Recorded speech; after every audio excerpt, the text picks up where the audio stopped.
তুমি কি কখনো ভেবেছ আমি আলাদা কিছু না, আমার মধ্যে বিশেষ কিছু নেই? সত্যিটা শুনতে একটু কঠিন। তুমি জন্ম থেকেই স্পেশাল না, কেউই না। এই দুনিয়ায় কোটি কোটি মানুষ আছে, প্রতিদিন নতুন মানুষ জন্ম নিচ্ছে। সবাই নিজেকে কিছু না কিছু ভাবে, কিন্তু সত্যিটা হল কেউ স্পেশাল হয়ে জন্মায় না।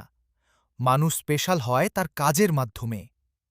একটা বিষয় খেয়াল করো, যাদের তুমি আজ সফল দেখছ, তারা কি জন্ম থেকেই আলাদা ছিল? না, তাদেরও ভয় ছিল, তাদেরও ব্যর্থতা ছিল, তাদেরও এমন দিন গেছে যখন কেউ তাদের বিশ্বাস করেনি। পার্থক্য একটাই, তারা থামেনি। তারা প্রতিদিন একটু একটু করে চেষ্টা করেছে।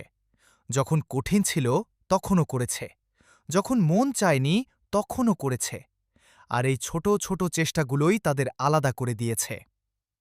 আমরা কোথায় ভুল করি জানো? আমরা ভাবি, আমার মধ্যে স্পেশাল কিছু নেই, তাই আমি পারব না। কিন্তু সত্যিটা উল্টো। তুমি চেষ্টা করো না বলেই তুমি স্পেশাল না।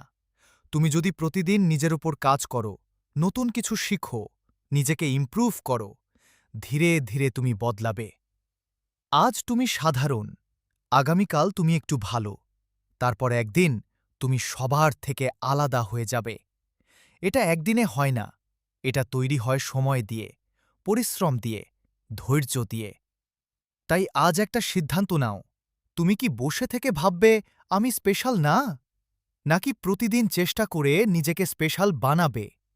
কারণ সত্যিটা খুব সিম্পল, তুমি এখন স্পেশাল না, কিন্তু তুমি যদি থামো না, তুমি যদি চেষ্টা চালিয়ে যাও, তাহলে একদিন তুমিই সেই মানুষ হবে যাকে দেখে অন্যরা বলবে, ওটা আলাদা।